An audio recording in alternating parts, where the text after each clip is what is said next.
காவல்துறை அதிகாரி அவர்கள் ஒரு பேருந்தில் பயணிக்கிறாரு. கண்டக்டர்கிட்ட டிக்கெட் எடுக்கிற பிரச்சனை, எங்களுக்கு டிக்கெட்டு எடுக்காமல் நாங்கள் போகலான்னு காவல்துறை அதிகாரி சொல்கிறாரு. அதான் கண்டக்டர் அதை ஏற்றுக்கொள்ள முடியல. இப்படி விவாதத்தை வீடியோவை எடுத்து அதை பதிவிட்டு அனுப்பியிருக்கிறாங்க. உடனடியாக காவல்துறை அதிகாரியை துறை ரீதியாக நடவடிக்கை எடுக்கணும்னு ஒரு செய்தி வருது.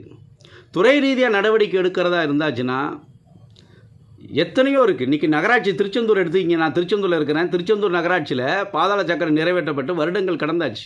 இன்றைக்கி வரைக்கும் பாதாள சாக்கடையோடு சாக்கடை போகாமல் பாதாள சாக்கடை மேலே பொங்கி தான் தினசரி மக்கள் வாழக்கூடிய பகுதியில், திருச்செந்தூர் கோயிலுக்கு பக்தர்கள் வரக்கூடிய பாதையில் தினசரி ஓடிக்கிட்டு இருக்கு. அவங்களால கண்ட்ரோல் பண்ண முடியல.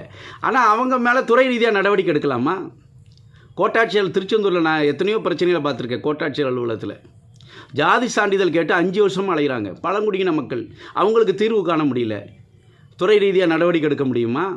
எத்தனையோ பேர் ஜாதி இறப்பு சான்றிதழ் வாங்குறதுக்கு, வாரிசு சான்றிதழ் வழக்கு வருடக்கணக்கில் கோட்டாட்சியர் அலுவலகத்தில் அலைகிறாங்க, தாலுகா ஆஃபீஸ் அலைகிறாங்க. அவங்க மேலெல்லாம் துறை ரீதியாக நடவடிக்கை எடுக்க முடியுமா? அரசாங்கம் சரியான முறையில் செயல்படுத்தியிருந்தால் எந்த மக்களும் அரசு நிர்வாகத்தில் காத்து கிடக்க வேண்டாம். நீங்கள் திங்கக்கிழமை பாருங்கள், கோட்டாட்சியர் அலுவலகத்தில் கண்ணீர் வடிக்கிறாங்க பெண்கள்லாம். சார் 3 வருஷமாக அலைகிறோம் சார். எதுக்காக அலைகிறாங்க? அதை ஏன் தீர்வு காண முடியல? மக்களுக்காக தான் அரசாங்கம், மக்களுக்காக தான் அதிகாரிகள், மக்களுடைய உழைப்பினுடைய வரி பணத்தில் தான் அதிகாரி சம்பளம் வாங்குகிறாங்க. ஏன் இப்போ அதிகாரிகள்கிட்ட உணர்வு வர முடியல? எத்தனையோ நேர்மையான அதிகாரிகளில் எத்தனையோ முடியாத காரியெல்லாம் முடிச்சுக்கிட்டு இருக்காங்க. அப்போ துறை ரீதியாக பார்த்தாச்சுன்னா ஒவ்வொரு அரசு அதிகாரியும் ஒவ்வொரு டிபார்ட்மெண்ட்லையும் வேலையே செய்ய முடியாது. நீங்கள் துறை ரீதியாக பார்த்து ஒவ்வொரு தனிப்பட்ட முறையில் ஒவ்வொரு அதிகாரி மேலே நடவடிக்கை எடுக்க ஆரம்பித்தா ஒரு ஆள் வேலை செய்ய முடியாது. சாதாரண திருச்செந்தூரில் பார்க்குறேன், டிராஃபிக் போலீஸு எவ்வளோ கஷ்டப்படுறாங்க தெரியுமா? ஒரு மாதம் கடுமையான வெயில், அந்த வெயில்லையும் தான் நின்றுக்கிட்டு இருந்தாங்க. அவங்க கொடை பிடிச்சாங்களா? மக்களுக்கு ஒரு கொடையாக நின்று அந்த பகுதியில் ஒவ்வொரு பகுதியுடைய வாகன போக்குவரத்தை சரி பண்ணிக்கிட்டு இருந்தாங்க. அந்த வெயிலில் தான் நின்னாங்க.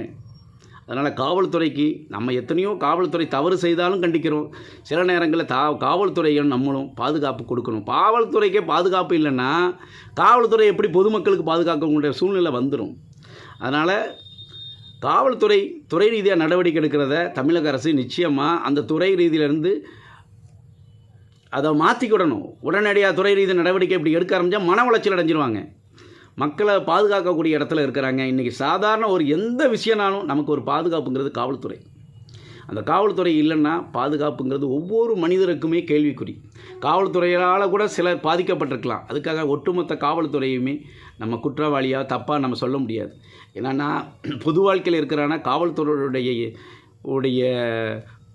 மக்களுக்கு பாதுகாப்பு எந்த விதத்தில்ங்கிறது எனக்கு தெரியும். 12 மணிக்கு ஒருத்தனுக்கு பாதிப்புனாலும் அந்த காவல்துறை வந்து நம்ம இடத்துல வந்து நிற்கிறாங்கன்னா அப்போ அந்த காவல்துறைக்கு நம்மளும் ஒத்துழைப்பு கொடுக்கணும். தயவு செய்து துறை ரீதியாக நடவடிக்கைங்கிறத எதற்கு எடுத்தாலும் துறை ரீதியாக நடவடிக்கைங்கிறத அரசாங்கம் மறுபரிசீலனை பண்ணுங்கிறது எங்களுடைய சமூக ஆர்வலரான என்னுடைய தாழ்வான கருத்து.